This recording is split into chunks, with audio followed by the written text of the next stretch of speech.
So we hope that we'll bring diversity of views as we go in. As we had in the regional integration side, I have three pillars on which we will guide our discussions. And we'll begin perhaps with the first one, which is how can we optimize the role of the private sector in advancing development in Africa? As you recall, we talked about the private sector being the engine of growth, and I'm going to begin with the private sector practitioners rather than on the evaluation side. From where are we going wrong, where are we going right, what kinds of things should we be doing to ensure that private sector support is appropriate for the development in Africa? Understanding, a better understanding or a deeper understanding on the political and social drivers, but also some of the things that you mentioned on the public sector side, which is changing the rules of the game after the game has begun. And you'll see some extreme examples in parts of Latin America, Venezuela being a good example, and Argentina now beginning to follow suit. But also in some of the OECD countries, you'd recall France recently on this whole issue with respect to some of the constraints on private investment there. So let's, which obviously got into a huge debate about closing one part of the steel industry sector in one part of France and trying to move it to the other, and all political drivers started to hit there. Marvin, you've heard some of the private sector side. What do you think the development partners should be doing also, and how do you see some of these private sector issues there? Let me start by saying that this is a fantastic time to talk about the role of the private sector. You set the stage, and Irima set the stage this morning, talking about the current circumstances, economic circumstances in Africa, and actually over the last 15 years. Circumstances of high growth. The region has just passed the test of the crisis, successfully passed the test, which proved that the fundamentals are there for a strong private sector to operate in the region. The name of the game to me going forward is what the strategy of the African Bank says. Is the name of the game now is not growth. The name of the game is transformation, and a lot of that was mentioned this morning. That's the name of the game. What has to be done to transform Africa going forward, not to achieve higher levels of growth. And by transforming the region, I'm referring to some of the things that were mentioned this morning, to go beyond fragmentation of markets in the region, go beyond a commodities-based economy, go beyond limited regional trade, go beyond a poor, very poor infrastructure. That's what we're talking about, is transformation in the sense of going beyond these areas that I'm mentioning here. And within this context, three things I would like to say. One is that all of this transformation and development in the region demands a strong private sector. There's no other way that transformation can take place in the region without a strong private sector.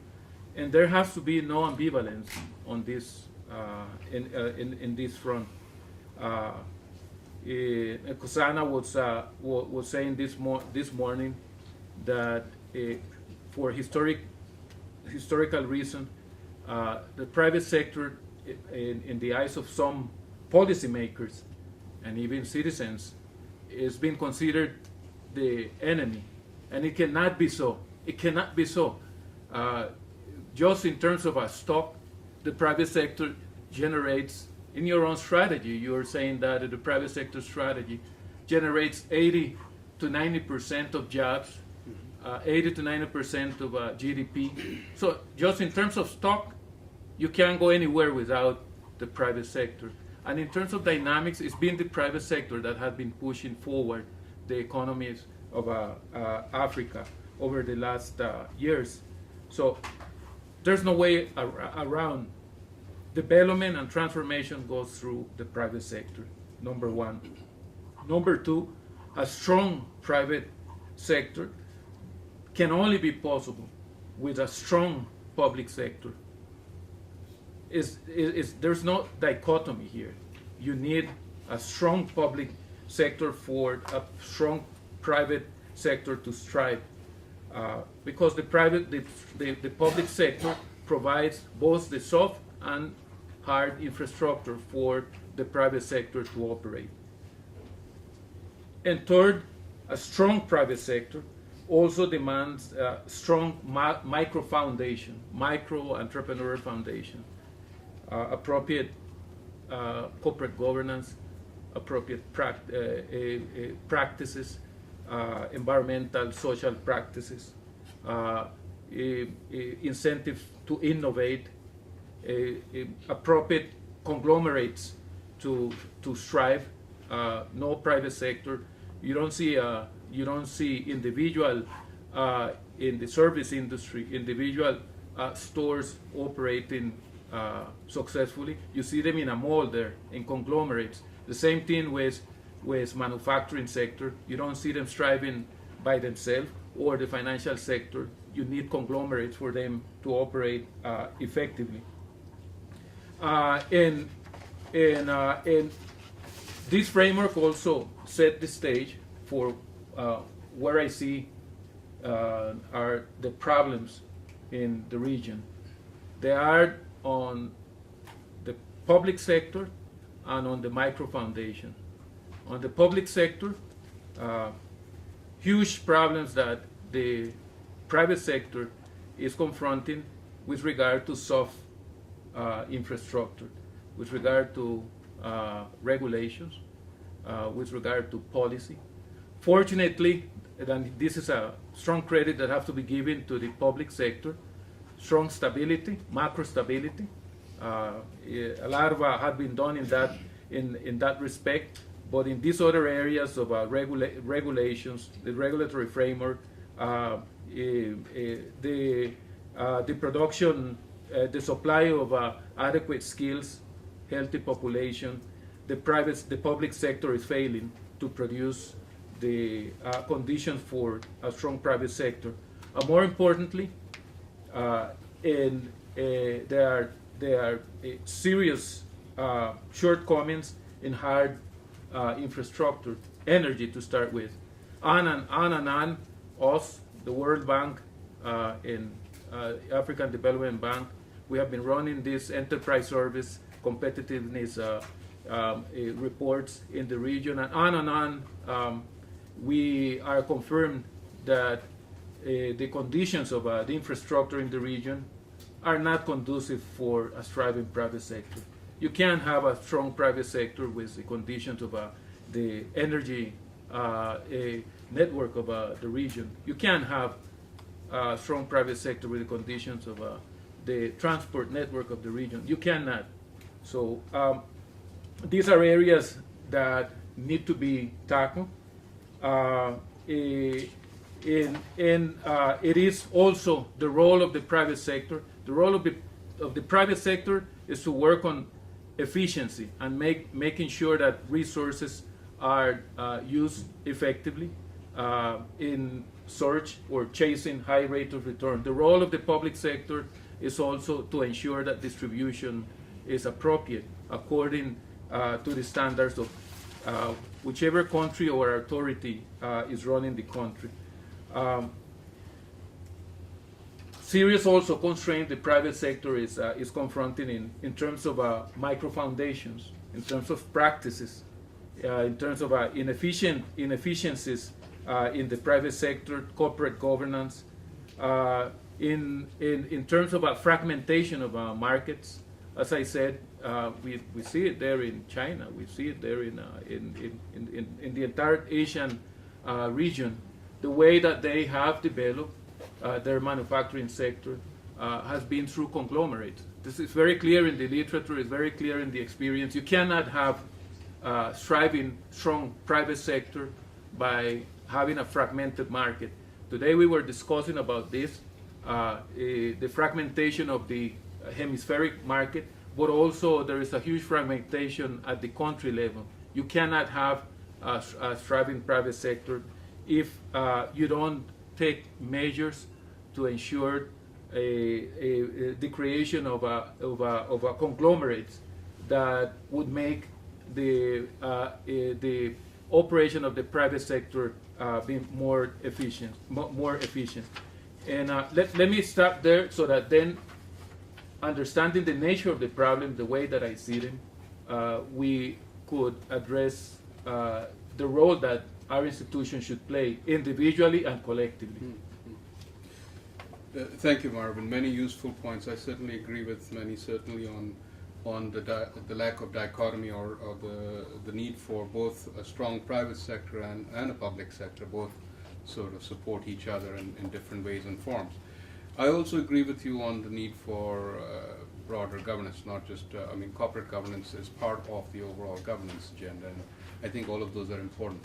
I'd like to push back a little on the conglomerate side, because first, I don't know what role we should play in that, and maybe you can come back a little later on that. But we also have some interesting examples. For instance, the chaebols in South Korea, which and some of the large enterprises in Japan. Are these what you are thinking of with respect to conglomerates, or are there other forms that you have in mind when you're referring to them? Well, these large enterprises are surrounded by small suppliers. This is what conforms a conglomerate. Let me give you the example of my own country. Now in Costa Rica there is a thriving semiconductor, electronic semiconductor industry in the country. This was thanks to the ability of the country to bring in Intel. It was based on a huge company like that. And around Intel, we have been able to attract other companies, national and international, that conform a conglomerate there. It's the same thing that we did, again, to use the case, I myself, I work in bringing Intel to the country together with our president. At that time I was in government. And I know that that's what we had in mind, and that is precisely the reality that we're having there today. It is the same thing that we did with the tourism industry around exploiting the forest resources as a source of income for the country, creating again conglomerates of suppliers of services around this idea. It's the same thing that we started in the 80s. Again, it's the same thing that you see in China. It's not by coincidence that you see that the entire industrial development is concentrated in certain regions. It is because they started with this notion. This is a fundamental notion, because you cannot tackle the transport challenges that Africa is facing now, or the energy challenges that Africa is facing now in the next 5 years. So you cannot start with a holistic approach, although you have to have a holistic vision of what you're trying to do. You cannot start by, first we will resolve the issue of energy in Africa, and then we will start having a thriving private sector. It doesn't work like that. You have to focus on certain areas. You have to focus on certain sectors. You have to create, as I said, this sort of conglomerates, and support these conglomerates, because your resources and time is also, including time, are limited. So Mohammed, let's turn to you. You've just completed a very challenging and I think interesting evaluation of the non-sovereign operations of the bank. Tell us a little more with respect to optimizing the role of private sector in supporting the development in Africa. What are the sorts of things you find, and what sorts of things should the bank as an institution development partner be looking at? Thank you, Rakesh. I think the evaluation was mainly focused on strategic alignment of the portfolio, and not so much on the constraints for private sector development. Although we had some findings there, where the bank has the instruments to tackle both the policy level as well as the transactional level. And this notion that and this concept of one bank approach is not really materialized and it's not put in practice, where we have the policy guys discussing with governments in order to put the right legislative, regulatory bodies and policies, etc. in place. Don't talk to the private sector transactional to see how you can build on the two and synergize between the both. In terms of strategic alignment, the bank is doing well, at least in focusing on the main issues of private sector the development. But I think the bank has a lot to do in diversifying the instruments available to the bank, doing more than extending lines of credit and enhancing probably much more direct investments, and also building up investments on what we call non-banking instruments, leasing, guarantees, trade finance, etc. So the bank has to do more on that. Also there are some other issues on institutional efficiencies that we have seen in terms of approval process, etc. But in supporting the private sector, there is need to discuss more with the sponsors, with the private sector investors, and how best the bank can help, not only at transactional level, but also at the policy level. And this needs a lot of discussion. And one thing that we have really insisted upon is that we need to have a country private sector strategy, that we need to have even at the regional side. But in terms of partnership here with other donors, I'm just throwing some of the issues that we have found that probably we need some partnership, because we go together in a lot of, but we don't probably have the same perception of how to be together, to discuss with governments, etc. One instrument is, for example, a country private sector profile, which is few of them are done actually by the bank, but we would have that others also join to assess the bottlenecks and constraints. And as Musanas has mentioned this morning, we need also to do the diagnostic right. What are really the bottlenecks and constraints? And in that, I would add for what Jonathan and Marvin have mentioned, the issue of skills development. I think there is a big mismatch between the labor market needs and the education systems. And this really is a serious bottleneck, and that's really the reason why the Arab Spring came in. I think there is a strong mismatch, and we have well-educated people connected to technology, etc. But what the labor market is offering probably is less, or we don't have really the right skills to develop. And some of the facts also that on the skills development, the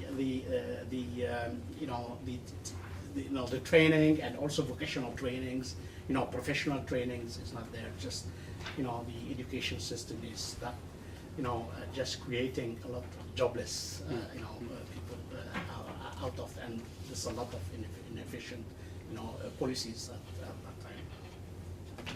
A range of different issues that you raise.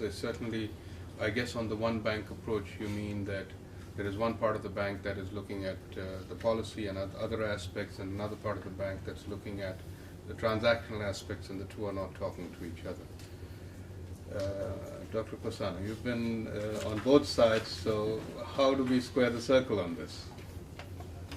I suppose I'm going to get bored about diagnostic. A lot of the things we do are based on assumptions about how the world operates. And I think one of the fundamental economic assumptions about the rational human being, rational, non-emotional, all of those things. Mm-hmm. Now, I want to give you some anecdotes and then ask a question. How many people in this room are South African? Can you just indicate? Okay. Do you recall what happened around 94 in terms of large South African corporates externalizing their risk, so to speak, and the emotional reaction, national reaction? Do you recall what happened with Dubai ports when they tried to take over some operation in the US? Do you know how Airbus developed to compete with Boeing and the ongoing tussle between the two, which includes national politics? Now, what do those things tell us? So the question I have is whether an artificial human being, which what is a company is, he's got loyalty in reality or in perception. And I think depending on how you answer that question, it will inform you on how the bank strategy should be evolved. But clearly, because you are international civil servants, you are not likely to be able to ask the question, but I can ask. I can ask the question. I don't have to be politically correct and what have you. But I think a lot of debates about the behavior of the private sector in reality or in perception, and perception is reality at the end of the day, should inform us on how we go about navigating the space between the public and the private sectors. And also whether the distinction you make is an important one. Is it really important whether a company is a multinational or a domestic corporate? What difference does it make in reality and in perception? I dare say that evidence, I think, tells us that there is a difference. There is a difference in terms of perception of risk, perception by the public at large of loyalty, and therefore the exposure that the nation state is prepared to take on the corporates and facilitation and so on and so on. And I think once you make that diagnosis, it will inform you on how to structure the solution. Can I leave it at that? Very interesting observations, and I certainly had, as you were talking about the perception issues, one of the things that I had in mind was national airlines and national stock markets. Why is it that even the smallest country would like to have a national stock market, whereas the objective really is to raise capital, and it's probably easier to go to a large regional or perhaps international capital market to raise the money. So it's interesting in terms of perception and so on. Let's open the floor. Morgan. The panelists have made the case for a private sector participation. I think the question is still that we still need to grapple with. And does this mean privatization in its purest form? And certainly in South Africa, there's still this ideological debate about ownership, and specifically, where there's large monopolies, state monopolies, and whether in fact the state loses its ability to hold on to those modes of production. Certainly, we've seen problems in labor, unions, and recently in respect of the toll roads. So I think while we have the case, and the international examples point to the ability of private sector to contribute to economic growth, I don't think they start to address the political, social issues around the implementation. Secondly, the issue of distrust. There's still, I think we see it often in the transactions that we work on the continent, that there's levels of distrust in working with the private sector. And that relates to just having the profit motive, not being in touch with what local requirements are, what efficiencies the deal brings to the continent, and certainly funding. That's part of the process. So I think these are the kinds of areas that the bank needs to look at so that the case starts to address these issues. I think the implementation, the types of infrastructure, the methodological approaches, those are quite clear. But I think we're not seeing what the case would be for the political transformation, integration, and the social issues that communities would see from the private sector participation. Thank you. And I think Marvin was also referring to the transformational aspects. I know at the World Bank, for instance, when there is a debate and dialogue at what is called the consultative group meetings, you bring in the private sector colleagues as well as the policy makers, for instance, to hear both sides of the story. And it's more to initiate an understanding between the policymakers and the constraints that the private sector is facing. I'm going to ask Jonathan to touch upon that, if that makes sense, but you've been on both sides of it. Do you see this dialogue happening to, obviously it's a win-win, and while there will be enough demands from the private sector on everything from corporate tax rates to other things, which may not be possible, there are some very legitimate demands also. Do you see this debate happening at all? We're having the debate already. And there's some interesting examples on how we're treating, for example, the independent power plants and the way in which private sector is participating. But I think there are bigger opportunities that we're missing. Certainly, we're looking at opportunities in the continent and how one works with those to bring about better integration and harmonization. So I think while we're having the debate here locally, I think we're advocating that there must be a larger debate because I think we're in this together. Thanks very much. I think the panel has brought out three things, but I think, and perhaps they'll have a chance to tie it up, but I'll just raise it just in case it doesn't come up. I think Marvin brought out the issue of transformation, and that's where we need to go. And I think Jonathan brought out the issue that for that to happen, we're really looking at the large projects, the transformative projects. And if one wants to go further, one can say that the strategic framework for those projects have been provided by PIDA, if one wants to push it that way. Clearly also, I think the issue of PPPs and the fact that you cannot go it alone as a public sector because the fiscals just cannot afford it anymore. We've reached the limit. Donors globally are also strapped for cash, and therefore you have to look for different models. What I wonder from a strategic point of view is whether we have the strategy right in terms of the way that we do private sector. I think Mohammed has raised the issue of lines of credit, which can be useful, but again, one can question whether strategically one needs to move to more programmatic lending rather than to opportunistic lending. So I think that's something that I would like to hear your views from.